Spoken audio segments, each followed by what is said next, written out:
Welcome everyone. Well, today we have a special treat for you. The title of today's presentation is 12 Really Angry Jurors, a different look at the Brendan Dassey trial. Now, I want to say straight up front, we have unprecedented access to what occurred behind closed chamber doors. And just a heads up, guys, it was brutal. And I asked the question, who would want to be a juror in a murder trial? And as we can see from this image of this juror, who says, the kid's a dangerous killer, you could see it. Watch out for this juror. He's really, really angry.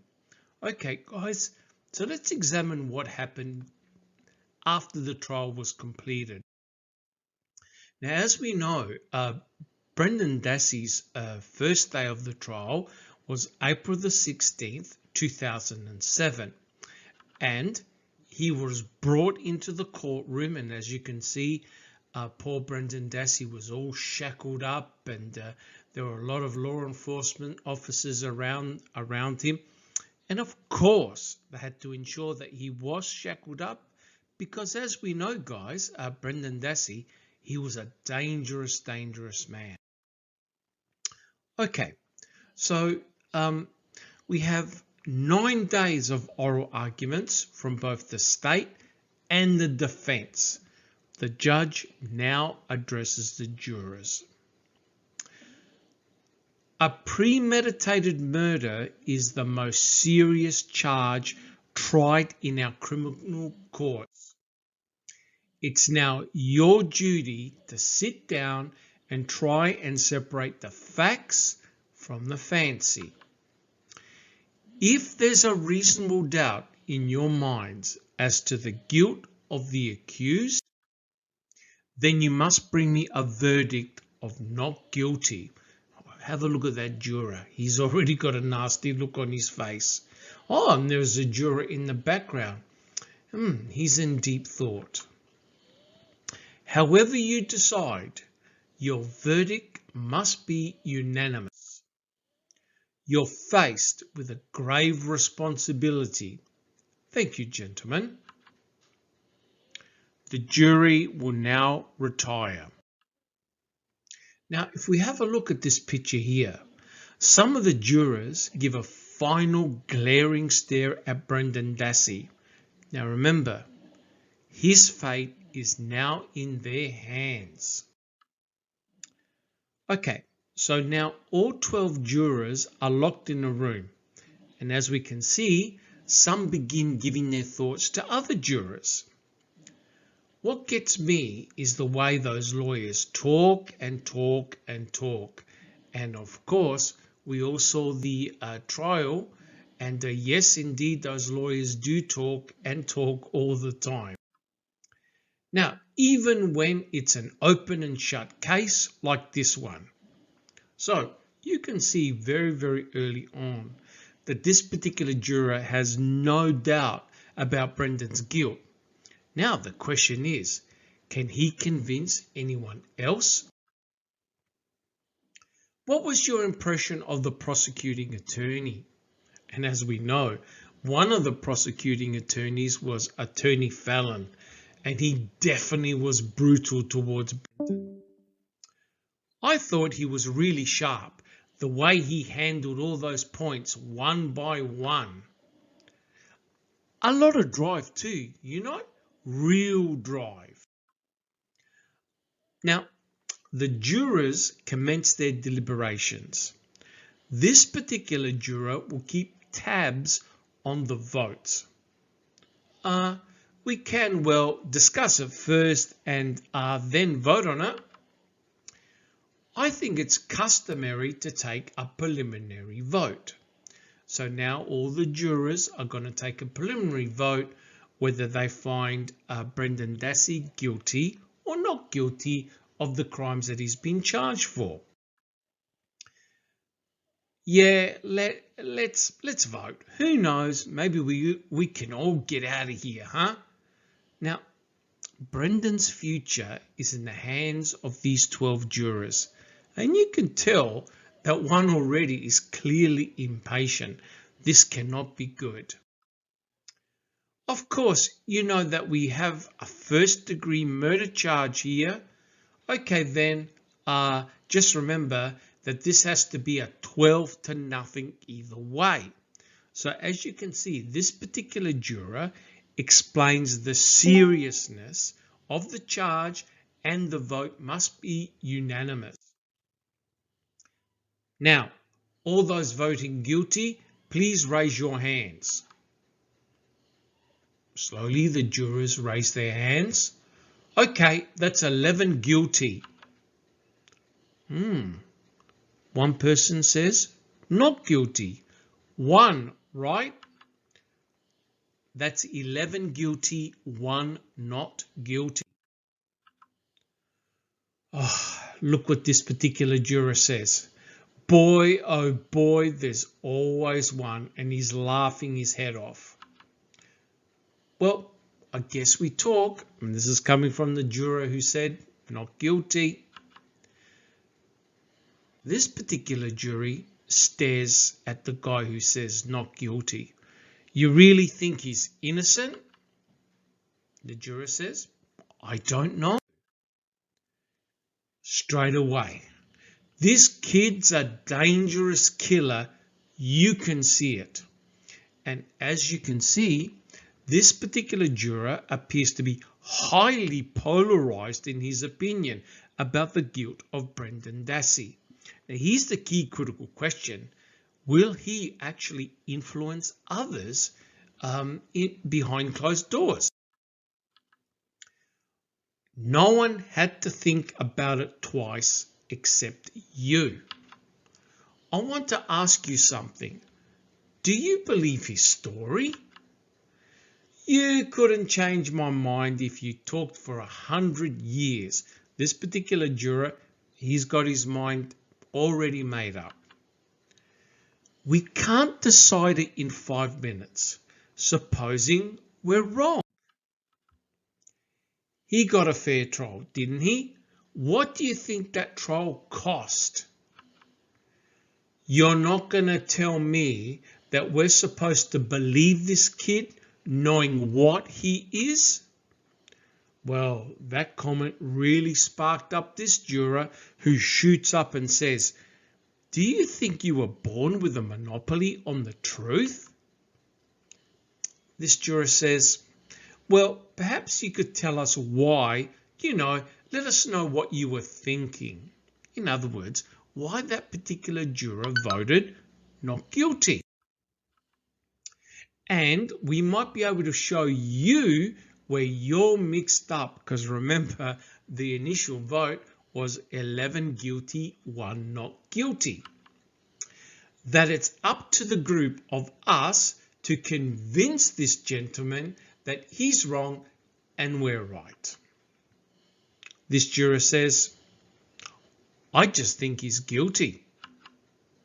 The burden of proofs on the prosecution. The defendant doesn't even have to open his mouth. This juror, you could tell he's angry.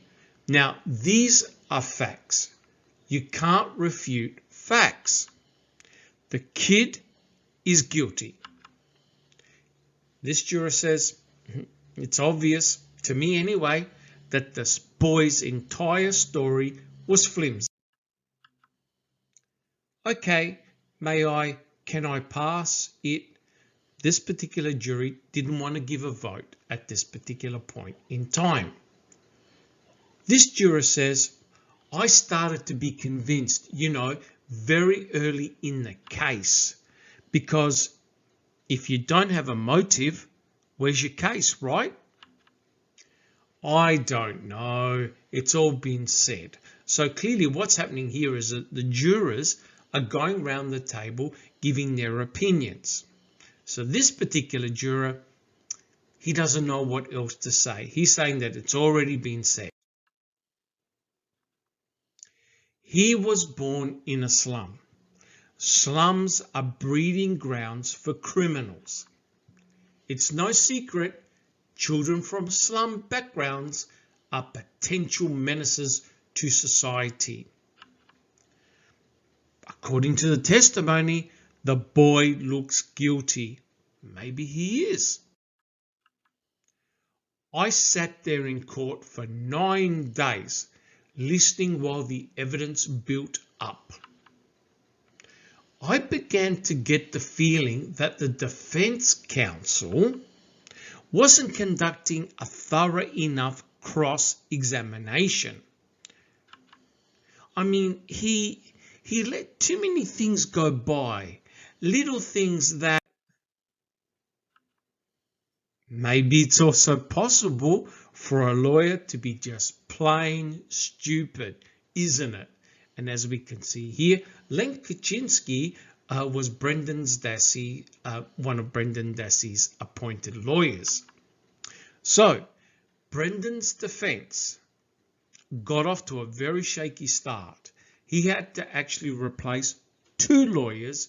One of them was Len Kaczynski. His very first initial lawyer had to recuse themselves because he was a distant relationship to the victim, Teresa Halbach. I'd have asked for another lawyer, I think. And yes, Brendan Dassey got appointed another lawyer, Mark Fremgen. So, Brendan is assigned another attorney after the judge booted Len off the panel. I'd want my lawyer to tear the prosecution witnesses to shreds, or at least try to, especially Mark Wigger and Tom Fassbender, who had extensively questioned Brendan Dassey. Now, of course, we know, because we saw it in court, investigators Wigger and Fassbender didn't show any mercy on Brendan Dassey. It was extremely brutal, and the jury saw the testimony. But actually, those 2 witnesses were the entire case for the prosecution. And of course, this particular juror was talking about Cherie Culhane, who handled all the DNA evidence in this particular case, and also Dr. Leslie Eisenberg, who was the forensic anthropologist. But there's one problem here, guys. Cherie Culhane didn't find any forensic evidence against Brendan Dassey. Supposing they're wrong. They're only people. People make mistakes. And clearly the jurors are now starting to think about this in a serious manner. So this particular juror knocks on the door and he says, "The gentleman has a right to see exhibits in evidence." You're not going to change anybody's mind. I'm going to call for another vote. I want you 11 men to vote by secret written ballot. But if anyone votes not guilty, we stay here and talk it out. So they count the votes again. It's done by secret ballot. Suddenly, right towards the end, someone has changed their vote to not guilty. Not guilty. Oh, and another chap flaps his wings. As soon as somebody else voted not guilty, it meant that the jury had to sit and now talk it out. This made a lot of the other jurors very, very angry. This juror on the left-hand side gets up immediately. "There are no secrets in a jury room. I know who it was. You sit here, vote guilty like the rest of us." And then some golden voice preacher starts tearing your poor heart out about some underprivileged kid just couldn't help becoming a murderer. We're trying to put a guilty man in the chair where he belongs. So quite clearly, this juror, he's showing no mercy at all towards Brendan Dassey. He wants justice.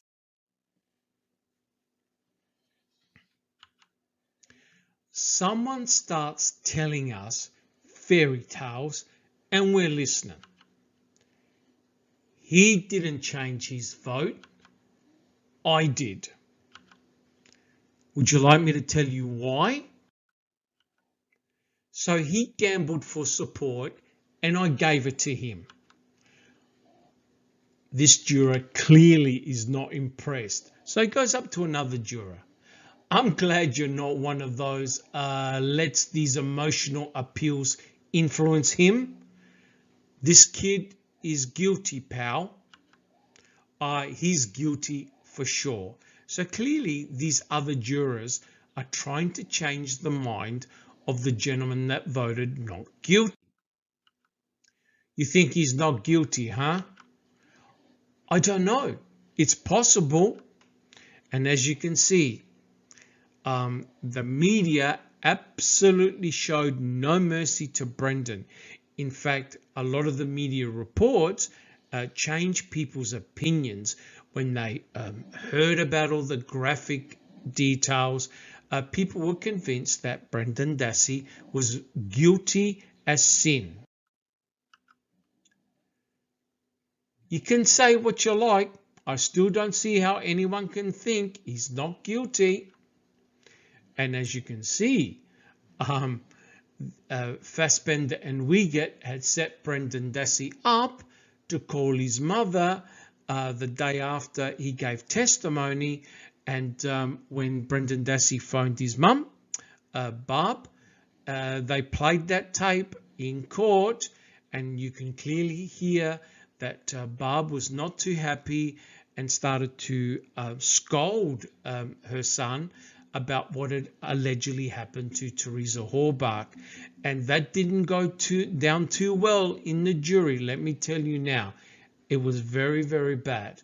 And of course, Brendan said, look, I recant my story. I had no involvement in this crime whatsoever.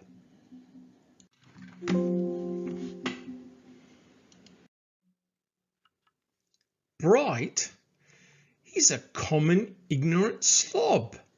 He don't even speak good English. And this juror corrects the other juror. He doesn't even speak good English. And of course, we saw an example of this during Brendan Dassey's confession. And I'll quote, Brendan, how do you spell garage? Wiegert, G-A-R, Brendan, yeah, Wiegert, A-G-E. Okay, where'd you get the brush from, Brendan? From the field. Mr. Foreman, I'd like to change my vote to not guilty. The vote is 9-3 favour of guilty. So now 2 additional jurors have changed their votes. For crying out loud, the kid's own lawyer knew he didn't stand a chance. And of course, we know the shenanigans that Len Kaczynski and Len Kaczynski's investigator, Michael O'Kelly, and what they did to their own client, Brendan Dassey. It could mean he didn't want the case, or he resented being appointed. No money, no glory, not even much chance of winning. And of course, he's referring to Len Kaczynski, Mr. Meow Meow, and all the initial damage he did. Because, gentlemen, ladies and gentlemen, we worked out that Len Kaczynski and his investigator, Michael O'Kelly, thought that their client was guilty and in actual fact were working for the state and not for their own client. What we found out, of course, is that they were trying to get their own client, Brendan Dassey, to go for a plea bargain. And, you know, during the press conferences after each day of the testimony, a reporter actually asked Ken Kratz a very important question, and that was, Is there any DNA evidence backing up the kid's story? And of course, they interviewed Brendan's appointed lawyers, both Ray and Mark, and both of them talked about the Reed technique. And the Reed technique, of course, was used against Brendan Dassey by Fassbender and Wiegert. And Mark Framingham said, Reed? And they are taught to elicit confessions. They're not out there to get to the truth. They're there to elicit a confession. And of course, Brendan Dassey at the time was 16 years old and he was mentally challenged. So it was very, very easy for both Wiegert and Fassbender to bamboozle Brendan Dassey and to elicit a false confession from him. I continue, and it seems to me that this man has some very good points to make. From what was presented at the trial, the boy looks guilty on the surface. Okay, well, let's examine the physical evidence here. So here's Brendan Dassey. As I said, he was just 16 years old. There was no DNA evidence, no physical evidence, no corroborating evidence, no proper legal representation, especially at the beginning, and Brendan Dassey during the trial recanted his confession. Maybe all of those things happened. Maybe they didn't. So what was Brendan charged for? Well, the charges were serious. He was charged for first-degree murder, second-degree sexual assault, and mutilation of a corpse. And the alleged victim was Teresa Halbach. Now, Teresa Halbach, at the time of her disappearance, she was 25 years old. Now, here's the issue. There was no forensic evidence of her ever being inside Stephen Avery's trailer or garage on the 31st of October 2005. And Stephen Avery is Brendan Dassey's uncle. And there was no evidence linking Brendan Dassey to Teresa Halbach. I think there's enough doubt that we can wonder whether he was there at all. And that's what the forensic evidence states, right? There's no evidence that Brendan Dassey was ever inside Stephen Avery's bedroom where the alleged rape, torture took place. However, the state asked the question. The state asked, was he there and did he help? And the state were trying to say that yes, Brendan Dassey was there and yes, he helped, although there is no forensic evidence tying Brendan Dassey to the crime. He's twisting the facts. I'm telling you, this juror clearly is not too impressed. Now look, witnesses can make mistakes. Sure, when you want them to, they do. And of course, one witness who made a big error was Lisa Buchner, the so-called school bus driver that let Brendan Dassey and his brother Blaine off every school day at about 3:45 p.m. And she initially stated that she saw a female photographer taking pictures of cars near where the boys are let off. But there's only one problem. In court, Lisa could not remember the day, the week, the month where she actually did see a female photographer taking pictures. And this had a devastating effect on Brendan Dassey because when he initially spoke to Detective O'Neill at Crivets on November the 6th, Brendan changed his story twice.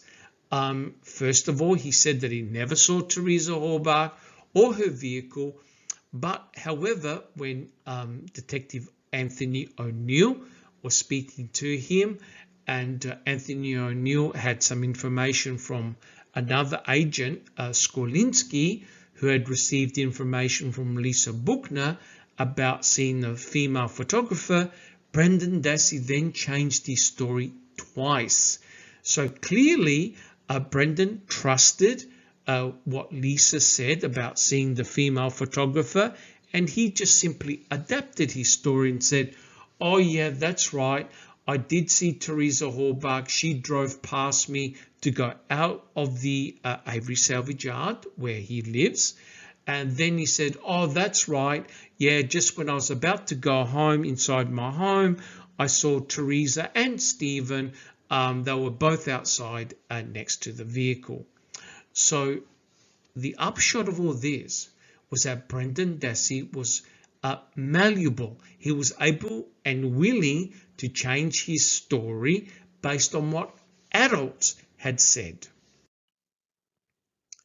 Did he hear the scream? Didn't hear the scream? And of course, we have testimony here. And one very important witness for the state was Bobby Dassey. And he was questioned. Answer: no, I didn't hear anything. Question: anyone crying for help? Answer: no. Question: was there any background noise that you remember that would have blocked out those sorts of sounds? Answer: not that I remember. Now remember, this alleged rape, torture, murder took place right next door to where Bobby Dassey was staying. And when he came out to go hunting, he didn't hear anyone crying for help. But allegedly, Brendan Dassey confessed that, you know, as he was walking towards his uncle's trailer, he did hear someone crying for help. So how can one person allegedly hear crying for help and another person who was just next door and came out to go into his car never heard a thing? Pardon, I vote not guilty. Another juror now changes their vote. Oh, the kid is guilty. Why don't you listen to the facts?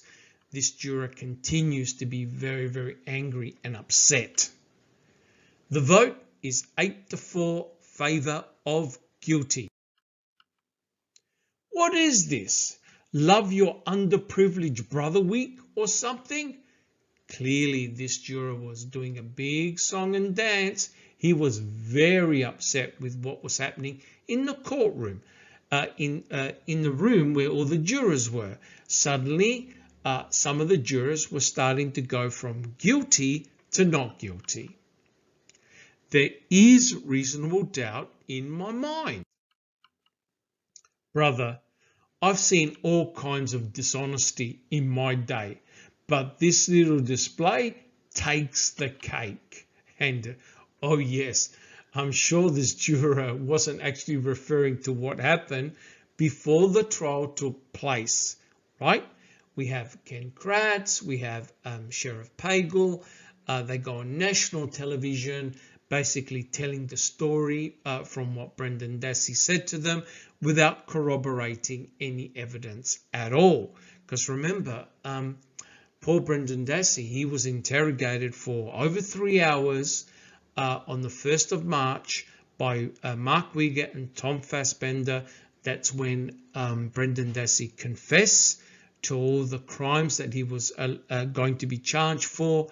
But what the jury didn't see was the final part of the interrogation, where essentially Brendan started to immediately recant in front of his mother, and he said to his mother, "They got to my head." The jury unfortunately did not see that part of the confession. Well, you're not getting through to me. I've had enough. You'll know he's guilty. He's got to burn. You're letting him slip through our fingers. So you can clearly see the jurors are starting to think about the gravity. You know, this is a very, very serious decision that they have to make. It really will affect the life of Brendan Dassey. Ever since you walked into this room, you've been acting like a self-appointed public avenger. And I'll tell you what, not only was this juror acting like a public avenger, but same with the prosecuting attorney, Ken Kratz, who thought he was a white knight and was putting away a very dangerous young man away from society. The vote is now 6-6. 6-6, I'm telling you, some of you people in here must be out of your minds. This juror clearly is not impressed with the way the vote is progressing. The facts are supposed to determine the case. And of course, we remember one of the jurors had asked Ken Kratz, is there any DNA evidence backing up the kid's story? And of course, Ken Kratz bypassed the question and didn't answer it. I continue. I don't feel that way. There was a lot of details that never came out. And Brendan Dassey said during the trial that he got the ideas of what he was saying to both the investigators from a book, and they also made a film from that book entitled Kiss the Girls. And all the major things that Brendan said to Fassbender and Uyghur, they were the major plot lines from the film and the book Kiss the Girls. But there was a fundamental difference. And Brendan said that he cut part of Teresa Halbach's hair. And of course, that was not shown or not discussed in the book, but was shown in the film Kiss the Girls. Clearly, Brendan likely saw the film and most likely saw the book. And both the film and the book Kiss the Girls were available in the school library. And the film Kiss the Girls was being shown in Wisconsin during that time. You think too much, you get mixed up. Listen, let's take it to the judge and let the kid take his chances with 12 other guys, right? Some of the jurors had had enough. They wanted to go home or they wanted to go and watch a baseball game. They didn't want to stay there anymore. Maybe you don't fully understand the term reasonable doubt. Look, I'll take the testimony of the policeman who interrogated the boy right after the murder. The boy is guilty, period. You know what I mean, my friend? Well, I don't know about the rest of them, but I'm getting a little tired of this yakety-yakking back and forth. I changed my vote to not guilty. What do you mean you've had enough? That's no answer. And clearly this juror was getting extremely frustrated with the way proceedings were going. This juror who changed his vote to not guilty, he didn't give a reason. I think he just wanted to get out of there. I want another vote. Well, the vote's 9-3 in favour of acquittal. Things were looking good for Brendan, but not looking good for some of the other jurors who still maintained that he was guilty. They don't know what the truth is. You're making a big mistake, you people. So now this juror was berating the other jurors who had changed their votes. This kid is a liar. I know it. I know all about them. These people are dangerous. It's always difficult to keep personal prejudice out of a thing like this. And oh boy, was this juror correct or what? Wherever you run into it, prejudice always obscures the truth. I don't really know what the truth is. 9 of us now seem to feel that the defendant is innocent. We may be trying to let a guilty man go free. That's always the risk, of course. No jury can declare a man guilty unless it's sure. Frankly, I don't see how you can vote for acquittal. All right, I'm changing my vote. He's guilty. So what this juror is doing, he's flip-flopping between guilty, not guilty, and now he's gone back to saying guilty. Anybody else? The vote is 8-4. Suddenly, this juror thinks about it. I have a reasonable doubt now. 11-1. So now 11 jurors have voted not guilty, and only one juror still maintains Brendan Dassey's guilt. Well, what's all the other evidence?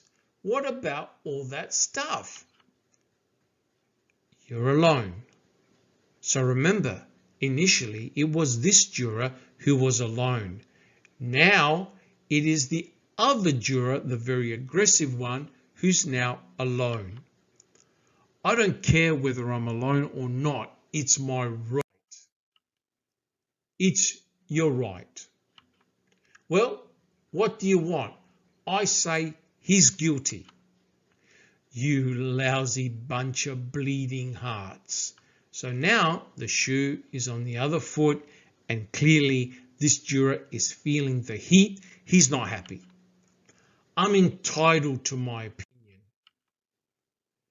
What the jury didn't know was that this particular juror, who was very, very harsh to Brendan Dassey right from the beginning, he had a lot of personal issues with his own young son. And in actual fact, they had a big fight, and the father, this particular juror, hadn't seen his son or spoken to his son for over 2 years.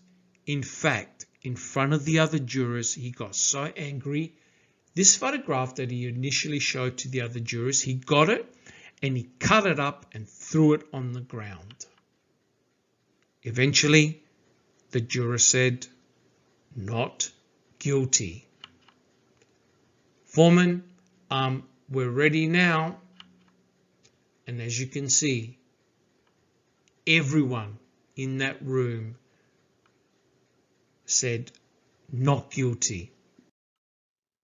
And I'd like to finish the presentation. I hope you enjoyed that behind the scenes view of what happened during the trial. And this really is penned from Brendan Dassey himself. And I'll read it out. The story is that me and Blaine, my brother, came home from school at 3:45 p.m. and walked down our driveway and went into the house, and Blaine went to get the phone and called his friend Jason to see if he was going trick or treating.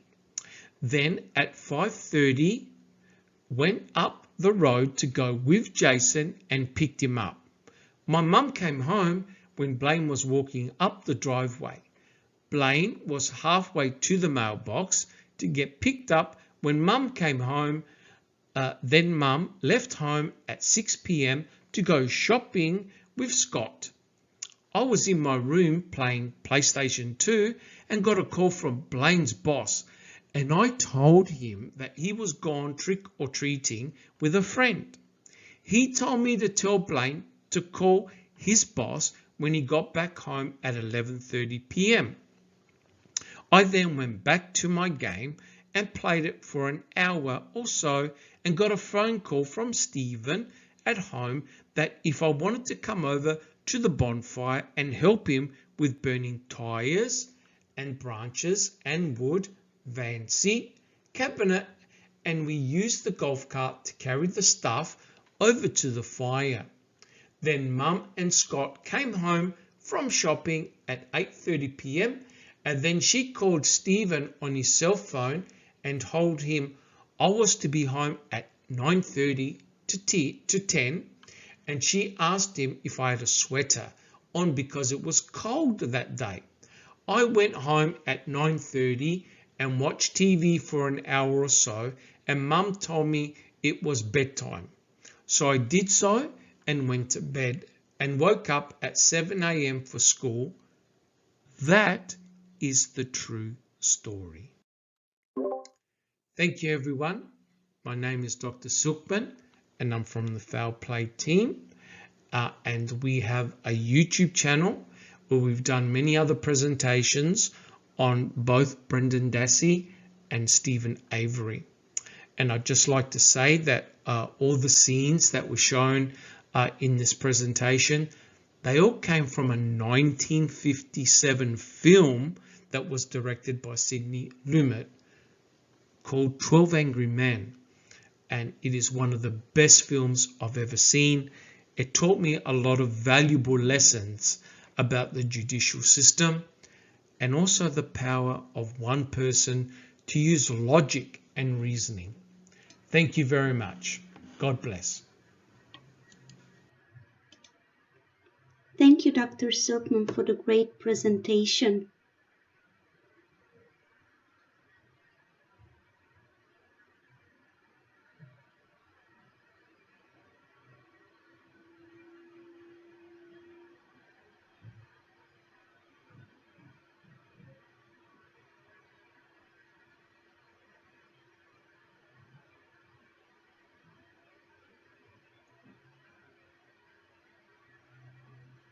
This has been a Foul Play production.